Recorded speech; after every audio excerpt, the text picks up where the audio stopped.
कि बगदाद में एक बार ये मशहूर हो गया कि एक अल्लाह के वली दरियाए दजला के पास आए, बहुत इबादत करते हैं। सरकार गौसे पाक को जब ये खबर हुई कि एक कोई बड़े वली आए हैं दरियाए दजला के पास इबादत कर रहे हैं, तो आपने कहा अल्लाह के वलियों से मुलाकात ये अपने आप में एक इबादत है, मैं उनसे मुलाकात ज़रूर करूँगा। तो सरकार गौसे पाक भी चले गए दरियाए दजला के पास कि वो उस अल्लाह के वली से मैं मुलाकात करूँ। जब वहाँ पहुँचे तो पता चला कि वो सुबह ही वहाँ से रुखसत हो गए थे, चले गए थे। गौसे पाक से उनकी मुलाकात नहीं हो पाई, लेकिन लोगों में मशहूर था, सारे लोग देख रहे थे, वो कंटिन्यू इबादत करते थे। तो गौसे पाक रदी अल्लाह ताला अन्हु जब लोगों से पूछते वो इबादत कहाँ करते थे, लोगों ने बताया जो जगह थी वो रेत पर जो है दरिया के किनारे जो रेती पड़ी हुई थी उसी पर इबादत करते थे। गौसे पाक गौर से निशानियां देखते हैं, उनके सजदों के निशान थे, उनके हाथों के पैरों के निशान थे। आपने गौर से देखने के बाद फिर कहा तुम लोग झूठे शख्स को अल्लाह का वली समझ लियो, वो कहां से अल्लाह का वली था, तुम लोग किसी को भी वली मान लेते हो। लोगों ने कहा आपने तो देखा नहीं और ऐसे ही आप कह रहे, हम तो उनको मुसलसल इबादत करते हुए देख रहे थे, कोई नमाज कज़ा तो नहीं करते थे। सरकार गौसे पाक फरमाते तुमने देखा जरूर होगा, लेकिन मैं उनके निशानात देख रहा हूँ, सजदे में जाने के हाथों के निशान यहाँ नजर आ रहे हैं। तो लोगों ने पूछा इससे क्या समझ में आया आपको? कहा देखो 10 उंगलियां रेत पर ऐसी खुली हुई पड़ी दिख रही हैं, और मेरा मानना यह है कि जब नबी पाक सल्लल्लाहु ताला अलैहि वसल्लम सजदा करते थे तो 10 उंगलियां मिली हुई होती थी, और ये शख्स जिसको तुम इबादत करता हुआ देख रहे हो उसकी उंगलियां पूरी फैली हुई हैं। जो हुजूर की सुन्नत पर अमल नहीं करता मेरे नजदीक वो वली हो नहीं सकता, वो वली नहीं हो सकता। एक सुन्नत को तर्क करने पर गौसे पाक फरमाते हैं कि मैं उसको नहीं मानता वली। अब आप अंदाजा करें, लोगों ने तो पता नहीं किसको किसको वली बना लिया है, कैसे कैसे बाबाओं के पीछे ये घूम रहे हैं। वो ऐसे बाबा जिनके नमाज का कोई ठिकाना नहीं, दिन भर कव्वाली में बैठे रहते, नमाज के बारे में पूछो तो कहेंगे मक्का में पढ़ते हैं, मदीने में पढ़ते हैं। ये सब शैतान है। शैतान इस तरह के चेहरे बना करके उम्मत को गुमराह करता है। हमारे इलाके में एक मुरीद साहब आए हुए थे काफी साल पहले, किसी पीर साहब के, उन्होंने कहा था कि हमारे पीर साहब की नमाज अल्लाह ने माफ कर दिया है। मैंने पूछा था कि क्यों? कहा इतना तकवा हो गया, इतनी इबादत किए हैं कि उनको अब ये जाहिरी नमाज की जरूरत नहीं है, वो बातिनी नमाज पढ़ते हैं। मैंने उनको एक स्प्रे मारा था, वो अभी तक आए नहीं वापस। कहा शरीयत में 4 लोगों पर नमाज माफ है, नाबालिग बच्चा हो तो नमाज माफ है, दूसरे पागल हो दिमागी नहीं है तो भी नमाज माफ है, और तीसरे औरत की जो माहवारी आती हर महीने हैज के दिनों में औरत को नमाज माफ है, चौथे बच्चे की विलादत हो जाए औरत, उसके बाद उसको निफास जो आता है वो 40 दिन तक भी हो सकता है मैक्सिमम, उतने दिन औरत को नमाज माफ है। ये 4 लोग हैं जिनको नमाज माफ है। मैंने मुरीद साहब से कहा था पीर साहब को पूछ लेना इन 4 में आप क्या हो। या तो तुम्हारा पीर नाबालिग होगा इसलिए नमाज माफ हो गई, या तो पागल होगा इसलिए माफ है, या तो फिर वो 2 कैटेगरी जो बड़ी डेंजर है। पूछ लेना। मेरे अजीजों, गौसे पाक पर नमाज माफ नहीं हुई तो ऐरे गैरे नत्थु खेरे की बात क्या है? सुल्तानुल औलिया गौसे पाक रदी अल्लाह ताला अन्हु के साथ ये हुआ था। आप नमाज पढ़ रहे थे, बादल का टुकड़ा एक साया बन करके आपके ऊपर तारी हुआ और उससे आवाज आने लगी, ए अब्दुल कादिर, मैंने तुझ पर सारे हराम को हलाल कर दिया है, मैंने तुझे नमाज माफ कर दी है, तूने इतनी इबादत कर डाली। बादल के टुकड़े से आवाज आए कि अब्दुल कादिर, मैंने सारे हराम हलाल कर दिए तुम पर और नमाजें माफ कर दी। लेकिन वो ऐसे वैसे लोगों की सोहबत पाए हुए और मौसमी तरीकों के वली नहीं थे।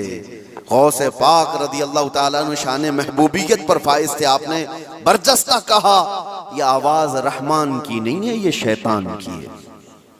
जब नबी पाक सल्लल्लाहु अलैहि वसल्लम पर नमाज माफ नहीं हुई तो मैं कौन होता हूं?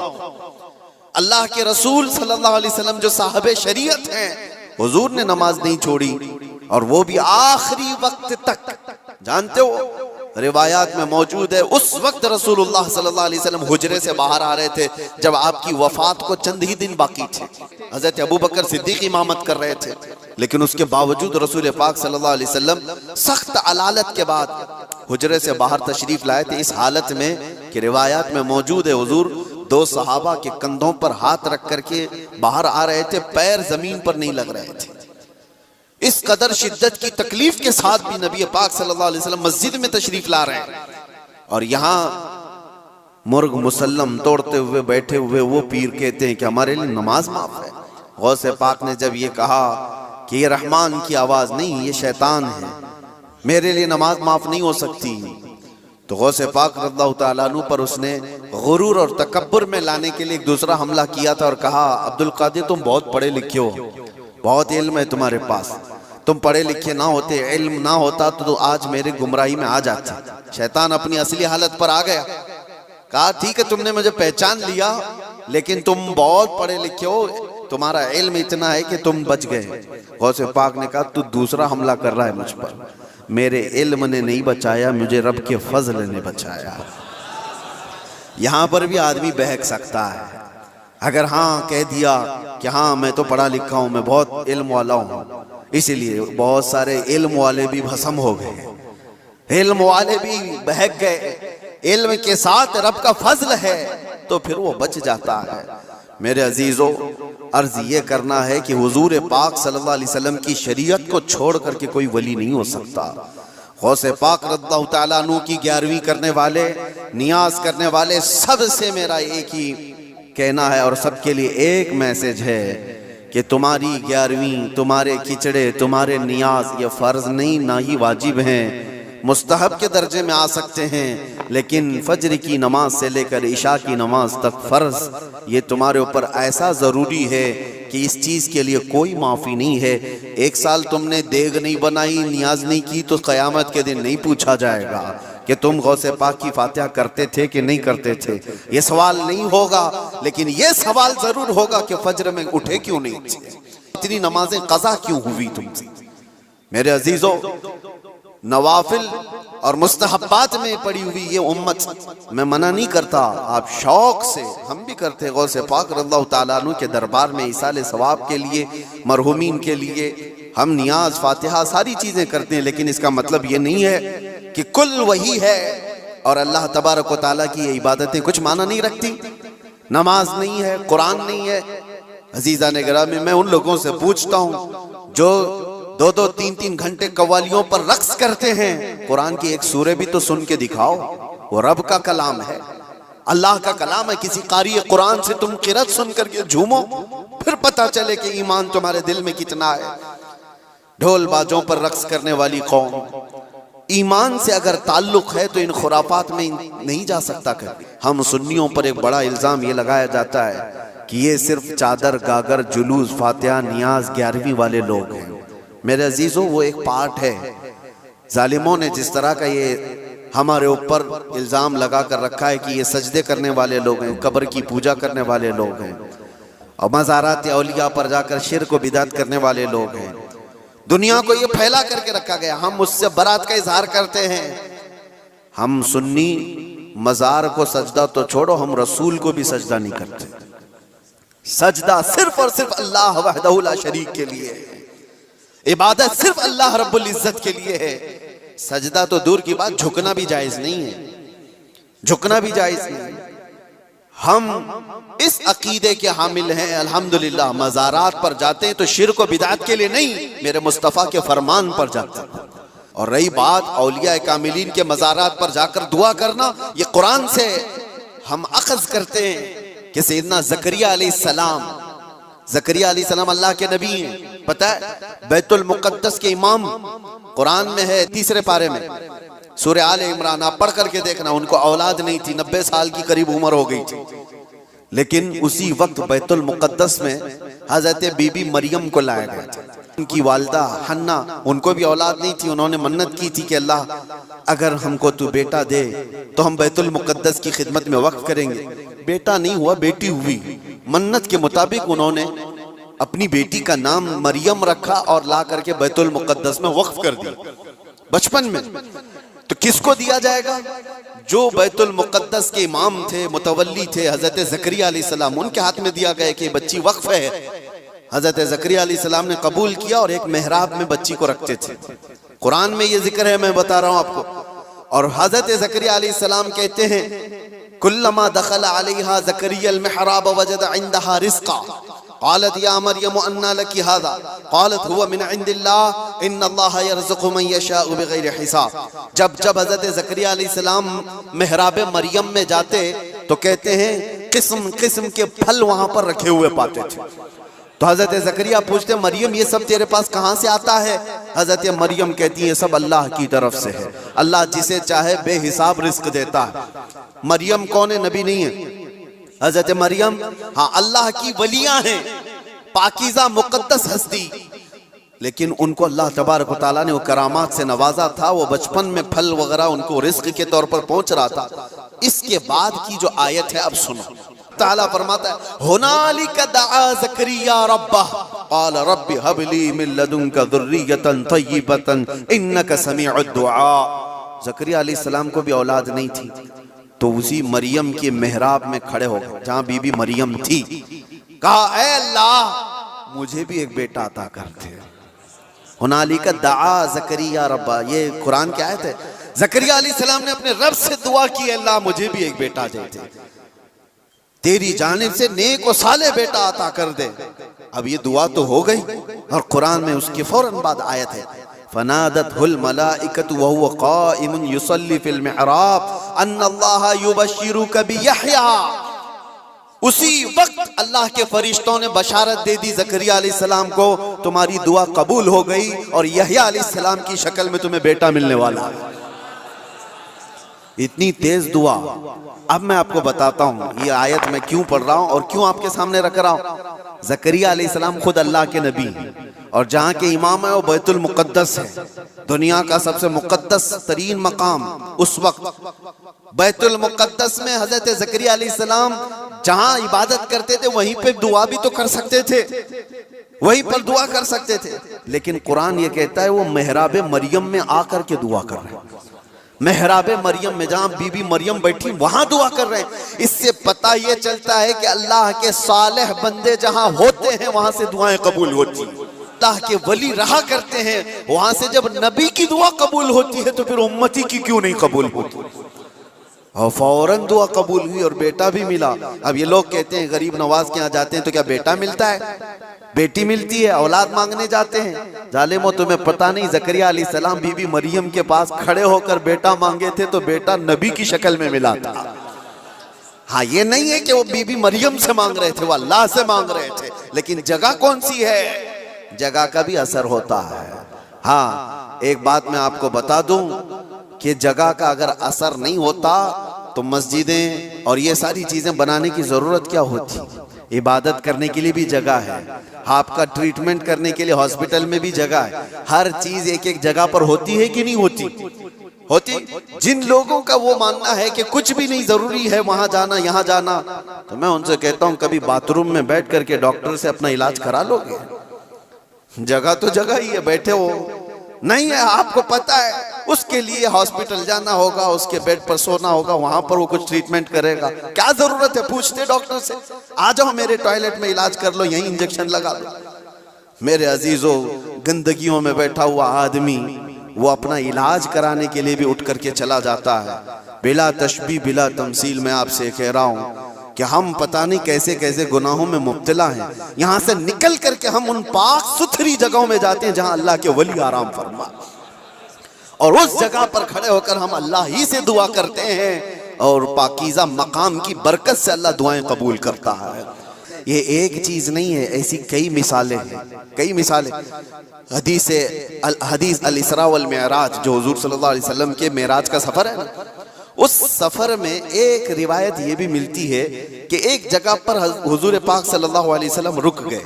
हजरत जिब्राइल अमीन ने कहा यहाँ पर आप 2 रकात नमाज पढ़ लें।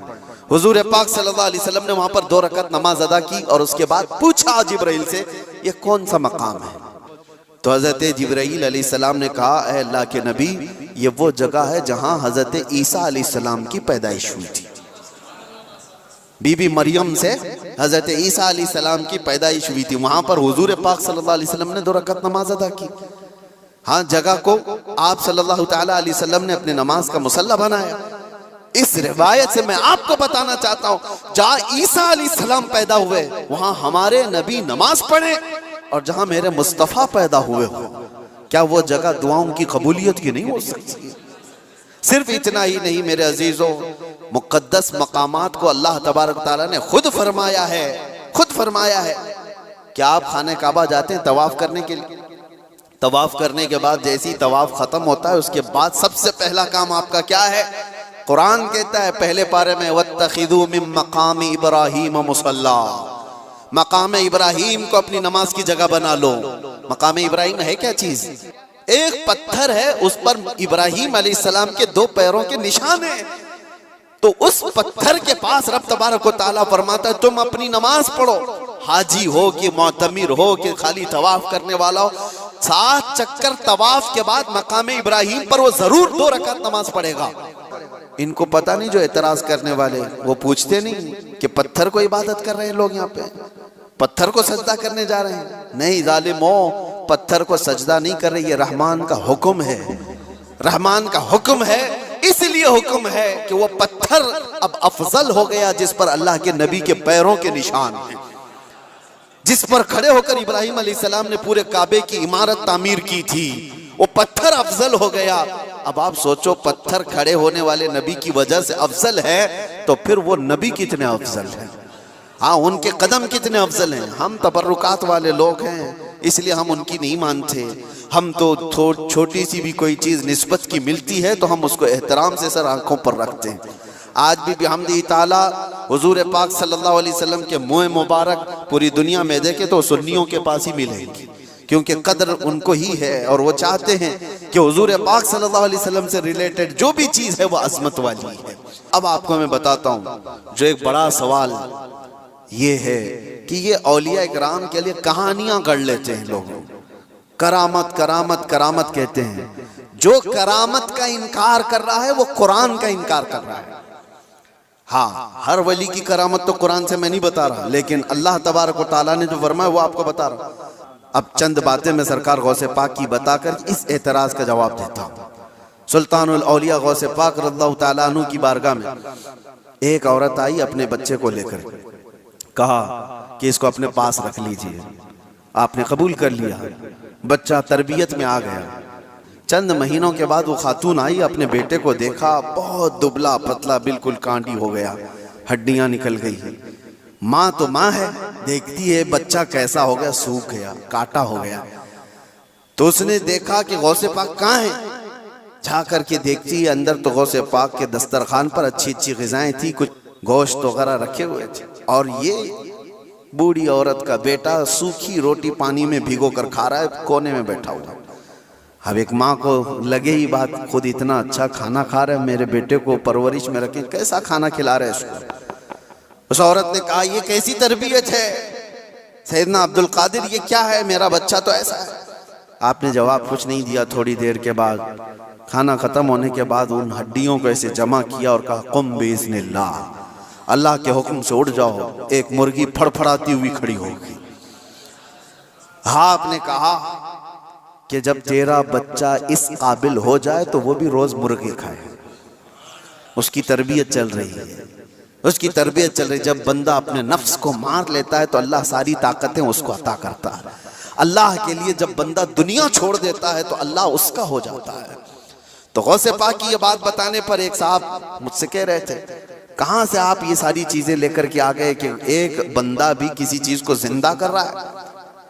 उन्होंने ये नहीं देखा क्या गौसे पाक ने क्या कहा, अल्लाह के हुक्म से उठ जा। गुफ्त-ए वो गुफ्त-ए खुदा बुवत, फारसी में कहा जाता है अल्लाह का वली इस मकाम पर पहुंच जाता है कि जब वो बोलता है तो जुबान उसकी होती है, कलमा अल्लाह का होता है, कलमा अल्लाह का होता है। गौसे पाक की इस करामत पर एतराज करने वाले, तुम्हें पता नहीं, मुर्दों को जिंदा करना अगर ये सिर्फ और सिर्फ आप ये कहते हैं कि इसकी वजह से शिर्क हो जाएगा। शिर्क का अकीदा, अल्लाह का काम ये जिंदा करना अल्लाह का ही काम है, लेकिन अल्लाह अगर किसी को ये ताकत दे दे तो क्या इब्राहिम अलैहिस्सलाम का वाक़या कुरान में नहीं है? 4 परिंदे ले लो, उनको ज़बह करो, उनका कीमा करो, मिक्स करो, 4 पहाड़ों पर रख कर के आओ, तीसरे पारे में है। और इब्राहिम अलैहिस्सलाम ने 4 परिंदों को ज़बह किया, उनका कीमा किया और अलग अलग पहाड़ों पर रख कर आए। और फिर अल्लाह ने फरमाया हर परिंदे का नाम लेकर बुलाओ। परिंदों को जब से इब्राहिम अलैहिस्सलाम ने पुकारा वो उड़ते हुए आए अपनी अपनी मुंडियों के साथ, और इधर जो गोश्त था वो पूरा जिस्म बन गया और सब के सब अपने अपने मुंडियों से जुड़ गए और जिंदा परिंदा होकर उड़ गए। ये वाकया कुरान में मौजूद है। सिर्फ इतना ही नहीं मेरे अजीजों, ईसा अलैहिस्सलाम के बारे में कुरान क्या कहता है कि ईसा अलैहिस्सलाम वो उबरिउल अकमह वल अबरस व उहयिल मौता बिइज़्निल्लाह, जो सफेद दाग वाला होता था, कोढ़ की बीमारी वाला होता था, ईसा अलैहिस्सलाम हाथ रखते तो सही हो जाता था। और कभी मरे हुए आदमी को ठोकर मारते तो जिंदा खड़ा हो जाता था। मट्टी के परिंदे बनाते, फूंक मारते वो उड़ने लग जाते थे। ये इधर उधर की किताबों की बात नहीं कर रहा हूँ, कुरान की बात कर रहा हूँ। कुरान में मौजूद है। अल्लाह के नबियों को अल्लाह ने ये ताकत अता की थी। मेरे अजीजों, गौसे पाक रदी अल्लाह ताला अन्हु की इस करामत पर एतराज करने वाले वो सिर्फ जाहिर को देखते हैं। गौसे पाक उम्मत मुस्तफ़ा के वली कामिल हैं, रसूलुल्लाह की उम्मत के वो औलिया के सरदार हैं। अल्लाह ने उनको वो ताकत अता फरमाई थी कि जब वो किसी चीज को हाथ लगा देते तो अल्लाह उनकी उस चीज को पूरी फरमा देता था।